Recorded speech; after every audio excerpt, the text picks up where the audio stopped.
everybody. Welcome to AEW Unrestricted. Aubrey and Will here today to talk to not one, but two guests, two of my absolute favorite people in the world. We have Evil Uno and we have Chugs, a.k.a. Adam Cole. But from here on out, we'll be known as Chugs because we are talking about the All Elite Arcade podcast, which I am so excited about. I'm a subscriber. Make sure you check it out, all your favorite podcast platforms. I want to talk a little bit about how this podcast came to be. And I know because I'm in meetings every week with Evil Uno for the AEW Games team. So Uno, could you talk a little bit about like how this idea was birthed and sort of the creation of it? For sure. AEW produces this fine podcast right now. And so there's an established podcasting world within AEW. And me and Chugs have, for maybe 2 years now, have been talking about making more video game content together. And one of the things we like to do the most is just talk about either recent gaming news or like recent trailers or what the games we're actively playing. And so we've always been flirting with this idea of potentially, you like that? You like the use of flirting? I like flirting. Yeah, no, that's good. We've been flirting with the idea of eventually making a podcast. And eventually, the stars aligned and we started our journey doing Twitch content together as an All Elite Arcade Twitch piece. And we just realized that more ears and more eyes would eventually see it if we turned this into an ongoing weekly podcast. And it was just a simpler format for us to follow because we live in different areas. He is from America. I'm still living in Canada. And the nature of our job is that we travel every week. And so this seemed like the natural evolution of our passions for video game. And it's been a very exciting journey as of yet. I mean, so, gaming happens to be among plenty of other things, but specifically the thing that seems to kind of bond all of us, right? I feel like Chugs in particular, you and I, the conversations you and I have more than anything else are usually about video games, rarely ever about wrestling at all. So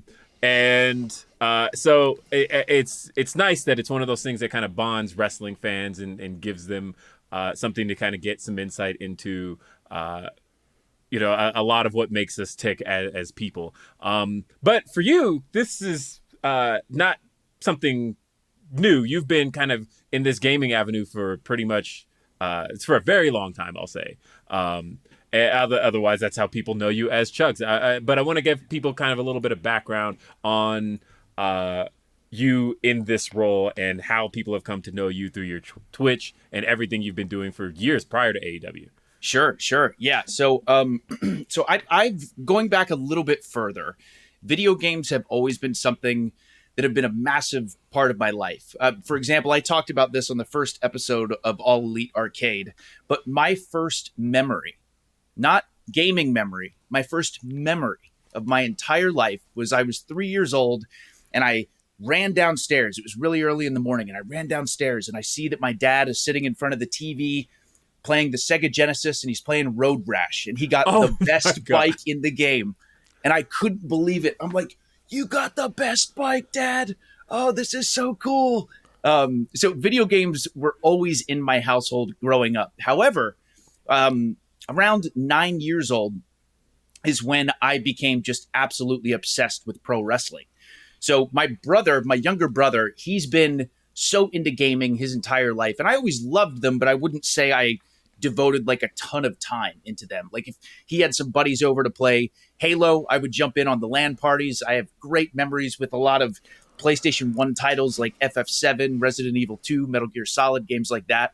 But I truly fell in love, I would say, with video games actually in 2015. There was a point where, again, pro wrestling was all that I did. I had no hobbies, no other interests. If I had some chill time, I would sit down and watch wrestling. And I remember sitting there thinking, it'd be cool to have like a hobby outside of work. Of course, wrestling is my love. Yes. I was like, I should probably have something I do outside of work. And one day my brother came home. I was living with him at the time. And Halo 5 had just dropped. And I'm like, I remember Halo. Hey, Brent. I said, hey, do you mind if I hop on your Xbox and play some of the Halo 5 campaign?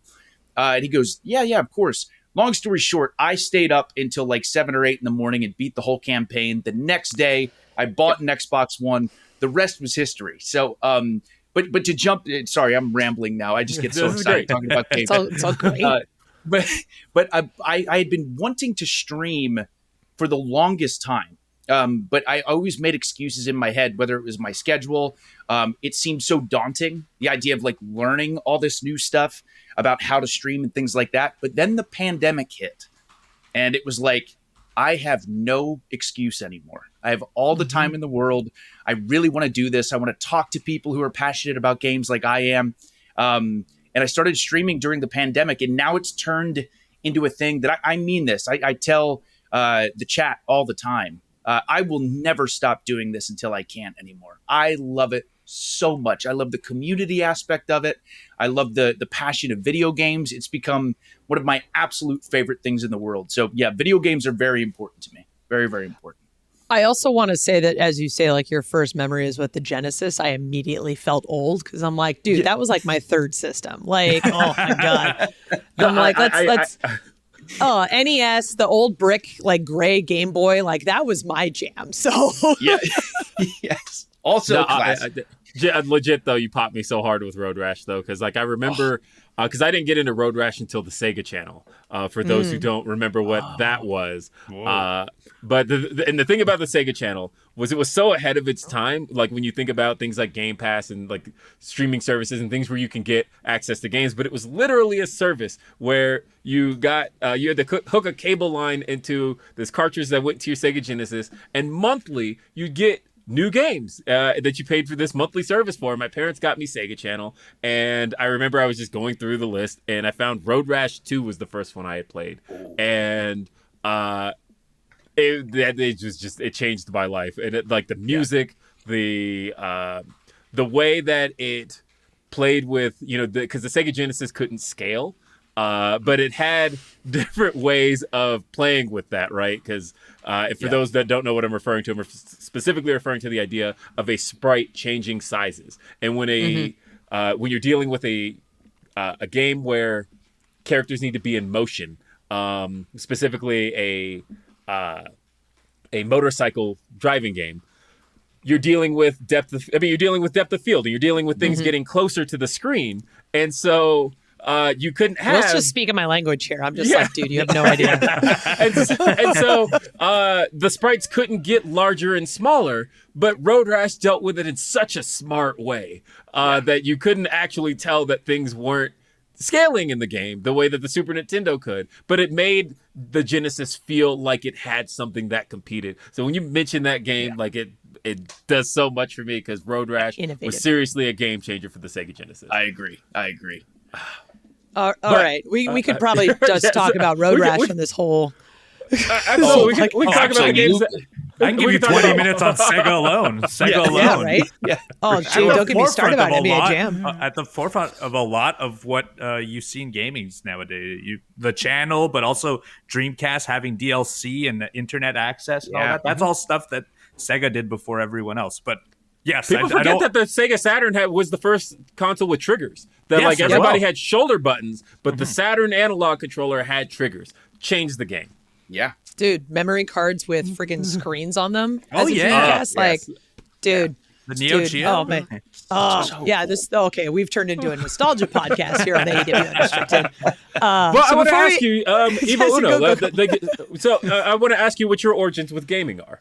Oh, so I have not a similar journey to Cole, because some of my first memories are of video gaming. I remember, Christmas when I was 4 getting my NES, and I have video footage of this, so probably that is why it's one of my first memories. I can revisit it. But my journey is that I've constantly been playing video games since I was a child. It's always been one of my main passions. I started professional wrestling at the age of 14. And so it's been the entirety of my life. But if I had a secondary passion that I've invested in, it's always been video gaming. Yeah. It became more than just something I did when I was a teenager. When Super Mario 64 came out, I remember the exact time it came out because in Canada we had this giant ice storm. And so my house had no power. I had to move into a hotel for several weeks. The whole city was shut down. And because my father wanted to make sure that we didn't think it was going to be, the end of the world or a catastrophe, he thought like, okay, I'll divert the attention. I'll get him the new N64 and I'll get him Super Mario 64, and it worked, Dad. It did, because it turned my life around. I started looking at video games as no longer something I played, but like an art form. And, part of that was like that jump to 3D, but like realizing that people worked on this, that there had to be an artist that worked on the music. There had to be an artist that worked on the graphical scaling and the way everything was structured and the storytelling and all that. I started seeing it and a lot of other pieces in media in a different light. And since then, I've dabbled a lot in video game stuff. I ran a YouTube channel for over 7 years. I was Twitch streaming 13 years ago. I Twitch streamed 13 years ago for about 6 years. I took a little break. A year before the pandemic, I restarted into it. I do not Twitch stream nearly as much as the Chugs does here, but I still am an active member of that community, and I try to go on there and play video games. I've done also gaming media stuff. I've done gaming review stuff. I used to Giant Bomb, which is a content distributor for video game. I used to work in Cohesion with them as well. So I've done a lot of gaming stuff. It's always been an avenue that I've wanted to explore on the side to wrestling, because someday, and let's hope it is not anytime soon, but someday I won't be able to wrestle anymore. But I do think there is still an avenue in my life where I can explore video game and video gaming content for until I'm extremely old and can't possibly see the video games I'm playing. So it's always been an avenue I've been interested in, and it's always been an avenue I've invested a lot of my time in, and that's kind of why we continue doing it today. Yeah, I think it's one of those, as long as you have thumbs and fingers and can hold a controller, you can play video games.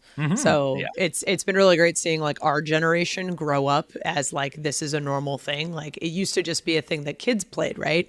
And as soon as Uno is talking about like, oh yeah, I opened a Genesis on Christmas, I pictured that like N64 kid on Christmas, like that GIF. Oh yeah, I'm like, that's actually Uno's long lost brother. It was.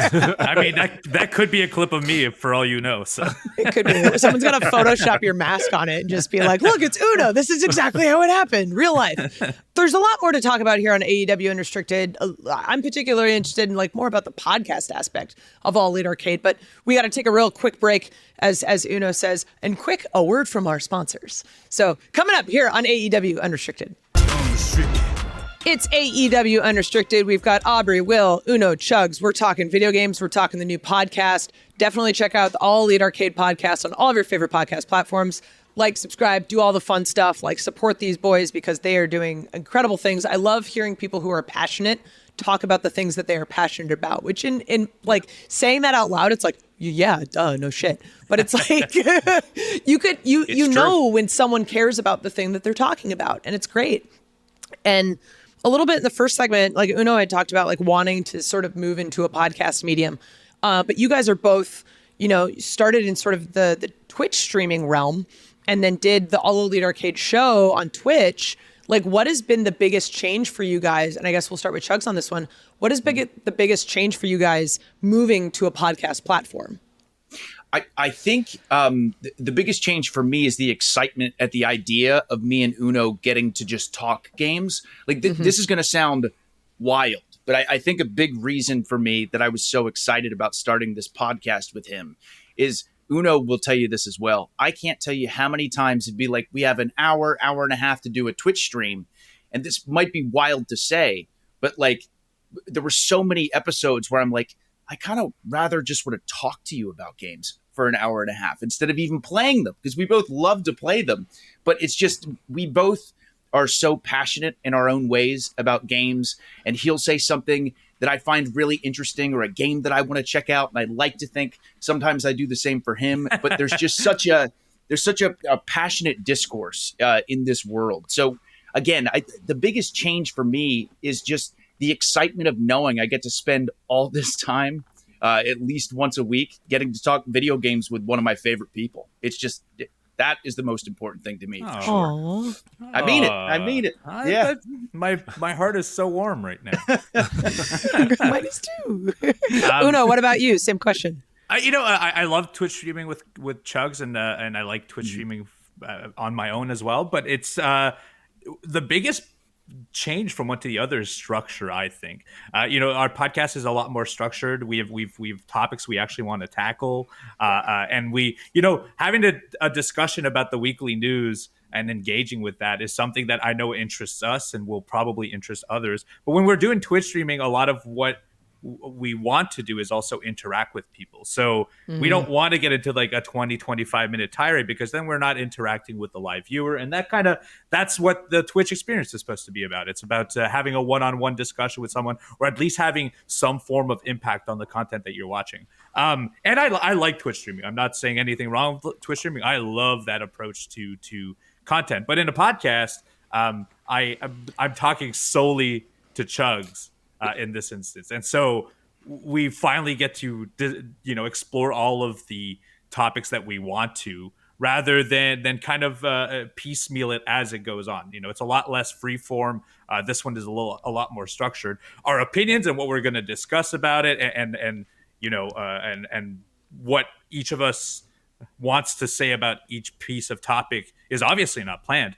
But knowing that for a portion of this podcast, I'll be able to talk about what we're actively playing right now, and I'll get to joyfully talk about Helldivers 2 or the new Fortnite updates, or Chugs and I can spit 10 minutes straight about Elden Ring, which we've done I think every episode as of yet. I think every episode, and then knowing that at some point we can then have another 30 minutes to discuss the weekly topics, because there's so much going on.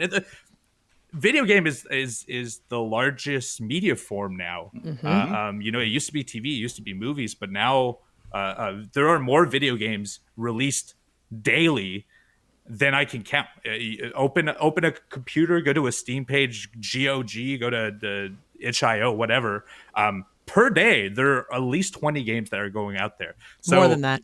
If not, those are just the ones you notice. And that doesn't count mobile, that doesn't count browser, that doesn't count updates to the games and so on. So it's a medium that has so much content to explore, and so there's like this huge sense of discovery that we can do with the podcast, when we can dedicate more time to smaller stuff or new stories that affect some of the video games. So it's been a very exciting journey to jump from the Twitch side to the podcasting. Yeah. Well, with there being so much video game content out there, how do you decide when putting the podcast together what exactly topics you're going to cover for that week? Usually we have a little formal discussion beforehand of stuff. Like we as the week progresses, I take notes of stories that I think are either important to discuss, or I know either myself or Chugs will be excited for. So, if there's a Soulsborne game that's getting some steam, I know we're going to have to talk about it, because I know Chugs is deeply involved in that type of game. If they announce an indie digital showcase, that speaks to both of us. So much so. Like we could probably, per 20 minutes that get dropped every few weeks, there's an Xbox one that's coming up soon. I know he and I could discuss for hours every single bit of trailer, talk about the development people that are behind it. Like I know that's stuff that can interest us. So as our week progresses, I constantly take little notes of what I would like to discuss. And then we have a little formal meeting in case he has extra stuff he wants to add to the list. Or we'll also scope with our team other stories, because there's stuff that I may not be interested in, or he may not be interested in, that we still should discuss. I completely glossed over a topic recently about, VR recently losing a lot of money, and I didn't even consider discussing it, but that's like a large topic, and that's brother, I worked at a VR company. I could go into all of that, because we lost money. I got laid off, and that's how I ended up at AEW. Hey, in the end, everyone wins, right? So so that's kind of how we do it. Chugs on his end plays so much that he comes in fully loaded with opinions on things he's playing too. Well, and going off of what Uno had said, aside from us deciding like the major news stories that we want to discuss, that to me has been the most fun. There's like every single episode so far, Uno will come in and say, "Hey, I heard about this," or "I'm really excited about playing this." And sometimes I'm like, oh, I didn't know about that. But also, I played this, or I want to talk about this thing that's going to release soon. And he goes, oh, great. Because, like we had mentioned at the start of this, there is so much happening every single day in the world of video games. So for both of us to like ping pong ideas off each other and decide what we want to talk about, I think creates an exciting thing. And Aubrey, going off what you said, if you're passionate about it and you're excited to talk about it, that transcends and that shines through, So that's what made the podcast so much fun so far. So I'm curious because there is so much to talk about in games. And like one of the things you bring up is that like there's so many games released every day, but then there's the mobile aspect of it. And as someone who has such an extensive background in mobile, like mobile gaming and like free to play became a big thing. And everyone who is from sort of the traditional PC console era was like, that's not real video games. So, but like it is, the amount of money that is just generated through that medium alone is insane. Like the amount of people that play friggin' Candy Crush still is wild. So with there being so much that you guys can discuss, because like you could even talk about like video games as movies, like Mario, Sonic, all of these things that have happened. Like, is there anything not on the table with you guys? Oh, for me, no. There's nothing not on the table. I really do love so many different aspects of gaming. Actually, recently we did talk about how great the video game to movie / TV show adaptation has gone in recent memory and how exciting that is. So, God, I mean this. Every single aspect of the gaming industry is so fascinating to me. So I'm open to discuss anything and everything in regards to it. Uno, I don't know what you're thinking, but that's what I was thinking. I definitely feel the same. Like for us, as long as it touches the world of video gaming, I think it's a safe space to do so. Obviously, there are other things we're interested in. We could talk about movies that are unrelated. We could talk about TV shows that are unrelated or music and so on. But we really want to focus on the world of video games. And, be it a soundtrack that we think is incredible, be it a news piece, be it a mobile game, DLC, practices that nowadays are being used that we wouldn't want. Like we also tackle controversial stuff. We just did in an episode that's going to be released. We actually discuss some of our unpopular opinions about current video games and stuff. So we're up to explore just about anything as long as it has a light touch into the world of video games, and as long as we're passionate about it as well. If it's and I don't want to shame any games, but for example, like an update to The Sims speaks to a lot of people, but I don't. That doesn't reflect in my style of game, and so I can't speak to it properly, and I can't get excited for it properly, so we may not discuss that stuff. But we like to, for example, the movies stuff. Fallout just came out recently. Fallout is doing an incredible amount of business for the franchise and has been reviewed so well that, of course, we should explore the mass medium of video games being brought to TV, being brought to movies, being brought to cartoons. Cyber Runners, was that what the Cyberpunk one, the Edge Runners, or Castlevania, or how they're making a Golden Axe show, or The Last of Us. The Last of Us, did really Fallout, well, yeah. The Super Mario movie, the Sonic movies. There's a third Sonic movie that's going to come out. That just shows There's like a you Sonic series coming out. The Knuckles the thing, right? The Knuckles show, yeah. Yeah, and the TV show. The third one has Keanu Reeves as Shadow. I'm real excited about it. Yep. Dude, Those movies have so been pumped. look. Those movies have genuinely been excellent. Like I think, excellent. I think they hold. There was the whole debate over Mario movie over the Sonic movie, and like I was a big fan of the Mario movie. Same. But I recognize that the Mario movie is a lot of fan service. Like if you walked into that movie without any background on Mario, you're probably like, what is happening here?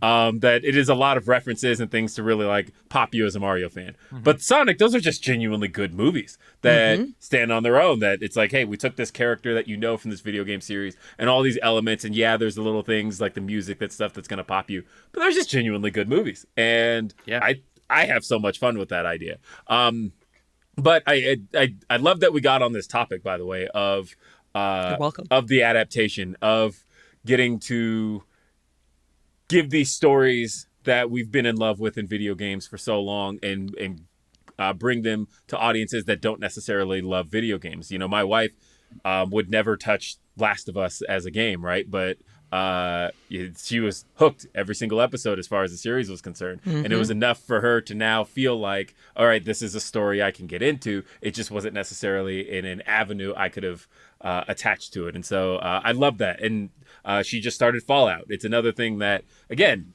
she was never going to touch a Fallout game. But allowing people to explore these stories that we've been attached to for so long, I think is really cool. And I think that that's something that we've wanted for a long time, right? You know, it was like I was always, you can look at my background, people who watch video episodes know I was always in the Mortal Kombat lore, right? I think Mortal Kombat's some of the greatest lore in video games. But I couldn't like share that with somebody who didn't love video games, right? Like, and I just wanted to. And so even when like the Mortal Kombat movie, which was like designed to solely pop me, I think. But it's like I show it to somebody and like, hey, this is kind of stupid. And I'm like, no, you don't get it. Shang Tsung can take souls. Right. It morphs into people. So true. But like, you know, we want it for so long to be able to share these stories with people who didn't necessarily play video games. And I think now is like the best time for that to be happening. And it's so cool to see it at the level it's at right now. The adaptations are so much better than what they used to be, you know, like 20, 30 years ago when they would make a video game movie, they didn't really care about the lore of the video game itself. What is that? So you see like that on the video podcast right now, he's showing Street Fighter with Jean-Claude Van Damme, which by the way, I really enjoy. I love that movie. I think it's an incredible movie, but I don't think it's an incredible movie based on the Street Fighter lore. I think it's just as a standalone weird B movie, it's incredible. But like can we talk about the original Mario movie? Like, same. I like that movie, but that has nothing to do with the series. Nothing. You know? I have a theory that Street Fighter, and maybe this has been said somewhere, but I have this theory that it was just like a movie that was already written, that they had. Like, it was just like a military movie starring Jean-Claude Van Damme that was already written, that they already had done. And they're like, you know, this Street Fighter thing's kind of popular. If we just like slap Street Fighter characters all over this and just call it Street Fighter, will it be successful? It's the Super Mario Brothers 2 of movies. Yes,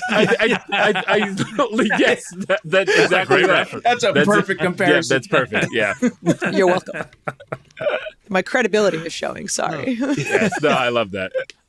But when you really think about that, Aubrey, I mean, think about how much from Super Mario 2 is like currently Super Mario lore. And I always just think about how this wasn't a part of Super Mario at all, but now it's just in the lore, and it exists like that. And it's like a hard why thing does to even Luigi explain. flutter jump? Nobody knows, but it just made sense. Yeah. Right. How is Birdo a thing? Right? That's what Right. Birdo is like a nonsensical character in the grand scheme of it. Like, And shoots Birdo's still eggs going out of a strong in nose. Super Mario lore. It is. Right? Yeah. It's insane, dude. Oh my You God. can play as Birdo in Mario Kart. That just shows you the impact of that second Exactly. one. Yeah. Exactly. Everything is lore. Oh my God. I can't even get you started on like Mario lore and just like the amount of like time that people have spent in these games. Like, to think that there are games who could like, if you just look at the age of them, could like legally drink. Like, that is how long ago these games were made, right? Like, the game that really like made me want to make games was Ocarina of Time. And to think that like, that's like over 20 years old now.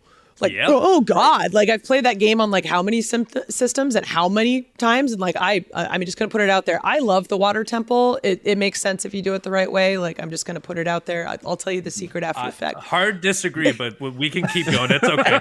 No. The secret is you start at the bottom, you do everything you possibly can, you go up each floor and you just keep repeating. And the whole thing makes sense. It's not confusing at all. That's your little gaming tip for the day. Primus strategy guy. Okay. Good. Yeah. Very good. Right? Oh, so man. with that being said, okay. Yeah, go ahead. I was about to say we probably should go to break, but go ahead. one more question, because this segues into something. I'm really proud of this. So with all of that happening in games and there being so much history, like, do you guys have any recommendations for someone maybe listening to this podcast going, man, I really want to like get into games, but like, I don't know where to start. Like, Uno, what would be your recommendation?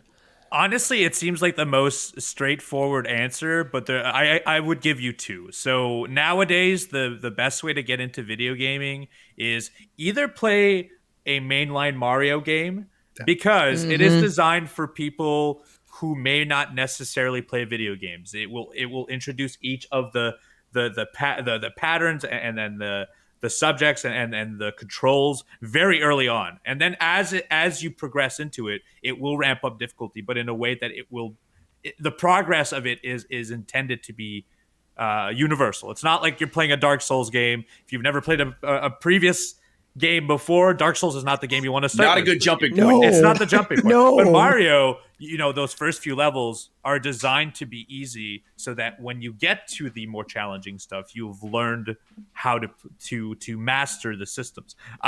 But my other suggestion, and maybe I don't think this is a unpopular opinion, but I think Fortnite is an incredible video game for several reasons. One, it is not a difficult video game to understand. There's definitely tons of portions of it that you have to master, but being thrown on an island and surviving to the very last one is not a hard concept. And It is a game that is free, accessible on so many systems, and has a player base that you can play with. So if you are looking to share an experience with someone, that there is actively, probably right now, if I were to open my console, over 1 million people playing Fortnite on all consoles. So if your friend if you have friends who are into video games, chances are they have Fortnite downloaded on one of their consoles or PCs. They are capable of playing with you. So I think those two are ones that are very easy to at least jump in at first.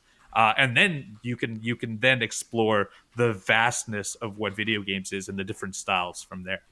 Uno, there was a second where I thought we were going to pick the same two games again. Yeah, this is a pattern we did the last have. podcast episode, because pattern, my yes. answer is very similar to Uno's, so I won't dive into it too far. But again, a Super Mario game is perfect as far as gameplay goes. Easy to understand, easy to play, but also exciting enough to where you're like, "Ooh, this is really interesting. That when I get to this world, I have this ability or this skill, or I found this secret level," and you still get that same type of excitement that you get from games. But if storytelling is more your forte, and you've been so curious because you keep hearing about incredible storytelling within video games, again, The Last of Us is just to me a life-changing video game when it comes to the perspective of the incredible stories that video games can tell. So I would say either a Super Mario game like Super Mario Bros. Wonder is incredible, or a game like The Last of Us as far as leaving an impactful memory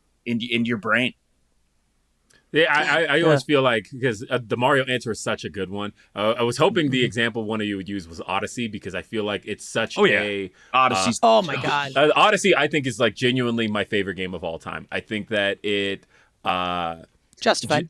Just the way that it incorporates so many aspects of what we love most about gaming. And if you like open world games, no matter what it is that you like about video games, even story, I feel like Mario Odyssey is going to give it to you in the best way possible. And it's so Mario Odyssey is my favorite 3D Mario by a mile. Yeah. And I love Super Mario 64, but Odyssey is, it's so good. So good. And we've got so much more to talk about still.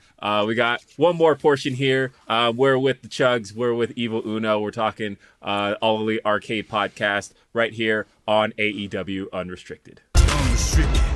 AEW Unrestricted, Aubrey and Will talking to the Chugs and Evil Uno about all kinds of stuff. And this has just been a fantastic conversation. We've even realized in between segments when we're talking in commercial, oh my God, we're just talking about whatever we want.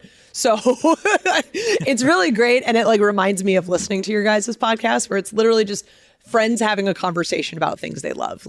If you're into video games, definitely subscribe to the All Elite Arcade Podcast. It's awesome. It's incredible. I love hearing these two talk. There was a situation or a moment a while back where I literally walk up to Chugs at work and go, okay, which one's better, Tears of the Kingdom or Breath of the Wild?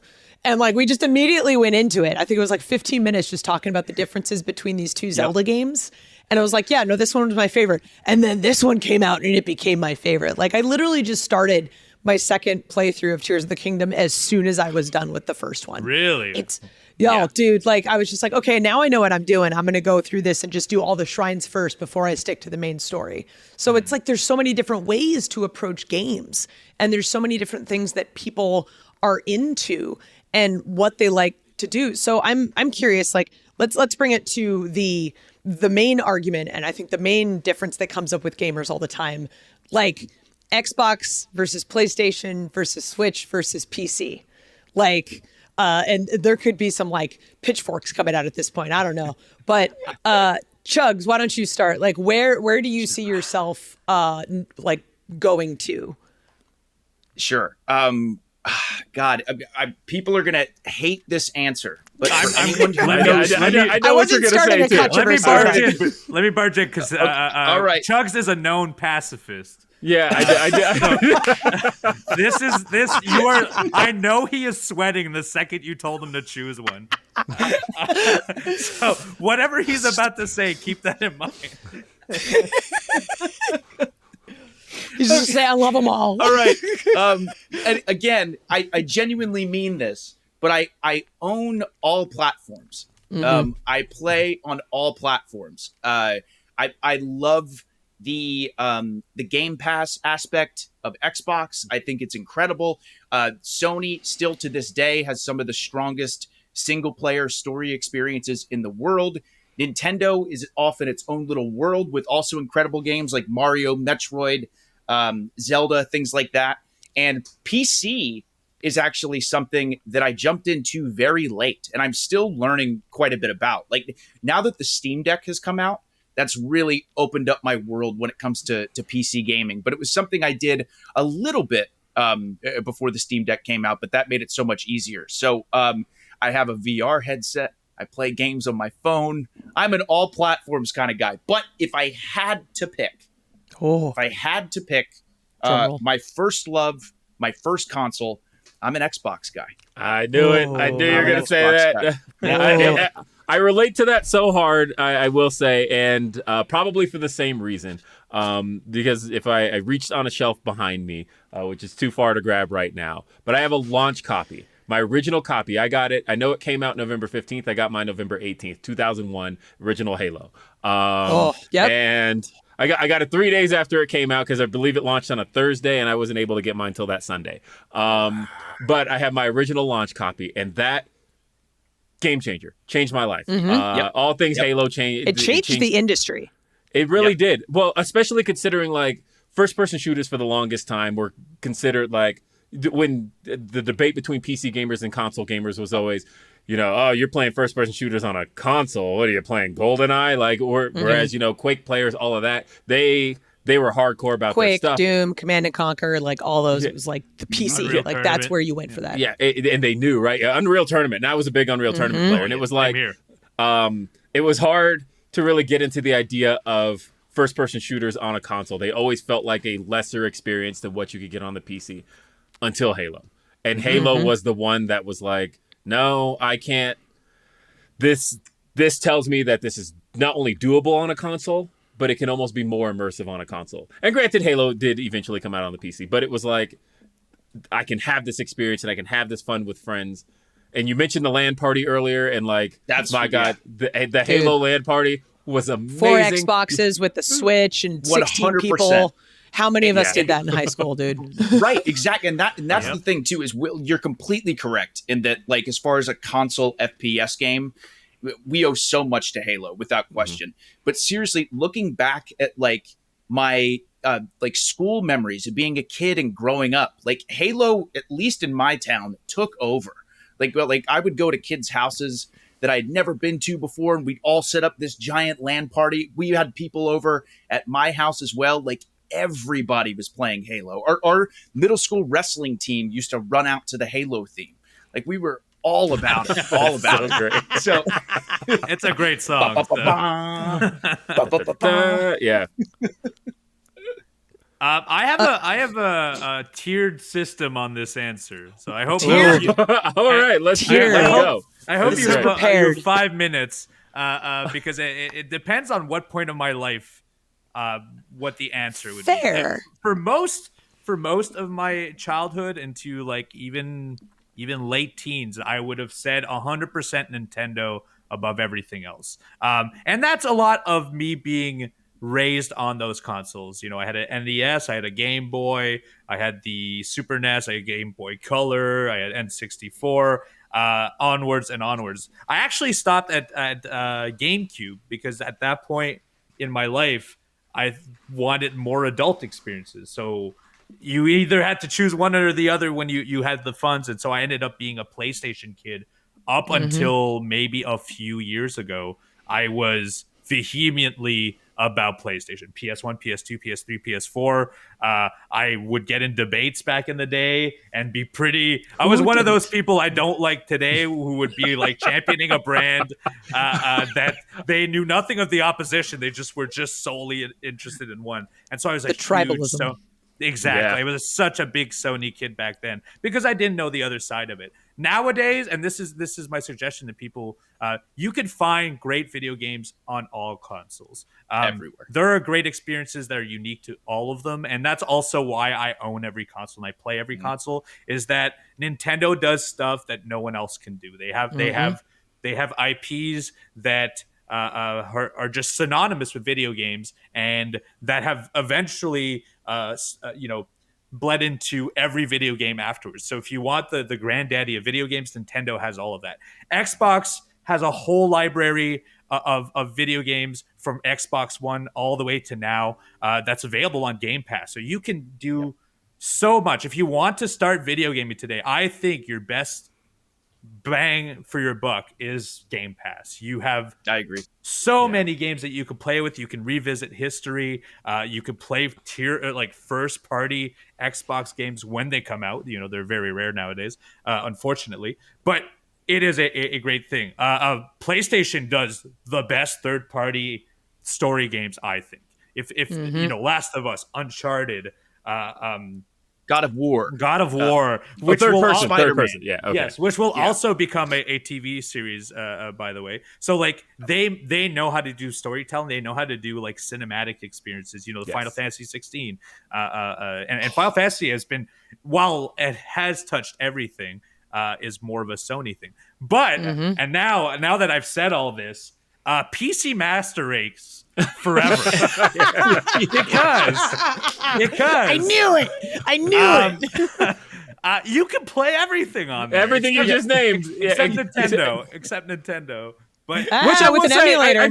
I'm still rooting for Nintendo to like one day just have, because there's so much to gain out of, you know, Nintendo having the first party experience and like you buy the Switch, this is the only place you can get these games.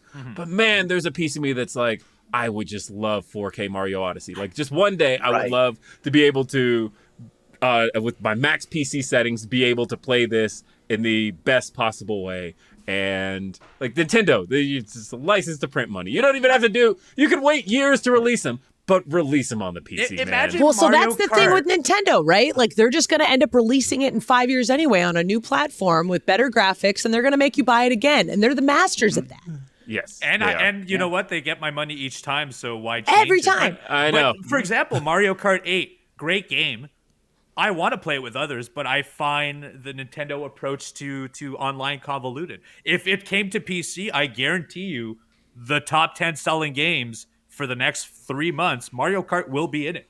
Yep. Because it's a platform that more people have access to, and it's just, you know, your computer is connected to the internet. It's almost guaranteed if you have a computer, you have the internet nowadays, right? So it's just, I know why Nintendo doesn't release their stuff to PC. Yeah. And I appreciate that because it does give strength to their console. But for me, the best bang for your buck, if you have the money to get it, is getting a new PC and exploring everything. Because that's you could find practically everything with some slight exceptions. Even Sony will drop their big games a year later now on PC. Xbox, you can straight up play all of them now straight on PC because Microsoft owns Xbox. It's, to me, I think PC is the superior choice right now, and that's only because of access to so much. Yeah. Wow. Yeah, that's about the answer I expected. And although I disagree with None one of thing this was surprising. Yeah, I disagree with one thing you said though, which was the fact that you said that there's really nothing Nintendo can't do. But I disagree because I believe there was a commercial that said that Genesis does what Nintendo does. That is true. Oh, hey, here's the thing. I would champion a Sega console today because I think Sega's 100%. IPs are incredible. It's unfortunate now they're spread out everywhere, so they have less access to it. But like, if today they were like, hey, Like a Dragon, Sonic, Shenmue. We're breaking all brand new ones, and they're not available. Streets of Rage, and they're not available anywhere else. Guess what? I'll buy the Sega console tomorrow because I also trust them. We've talked about it earlier. They've always, both them and Nintendo, have tried to, jump one above the other on being at the forefront of video games. Like everyone at one point owned the Wii because it was something that no one else was doing. I think it was the best-selling console of all time. Exactly. And Switch, for example, I think started that's the revolution. PlayStation 2. Yes, that is true, actually. Yeah. As Switch, for example, led to the everyone making handheld consoles again, and that's not something that wasn't done previously. There was PS Vita, there was PSP Go, so on and so forth. But PS Vita. But Nintendo really championed it, and that led to other stuff. So if Sega makes a console tomorrow, I might revisit this choice and say Sega. That's fair. That's fair.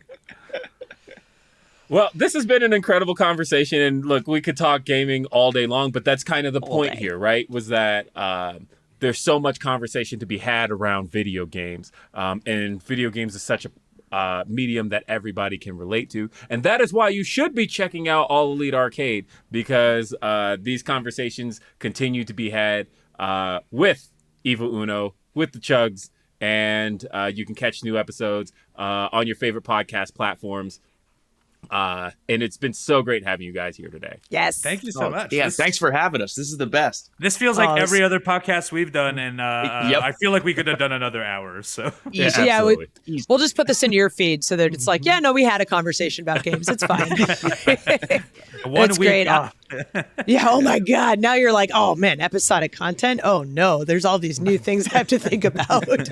Oh man, as soon as the podcast came out, I subscribed. I love it. I love listening to these two talk about video games. I love talking about video games with these two guys. Like, they're just so informed about everything that is happening in the business, but also just so thrilled about everything happening in the business of video games, which is probably my favorite part of the whole thing.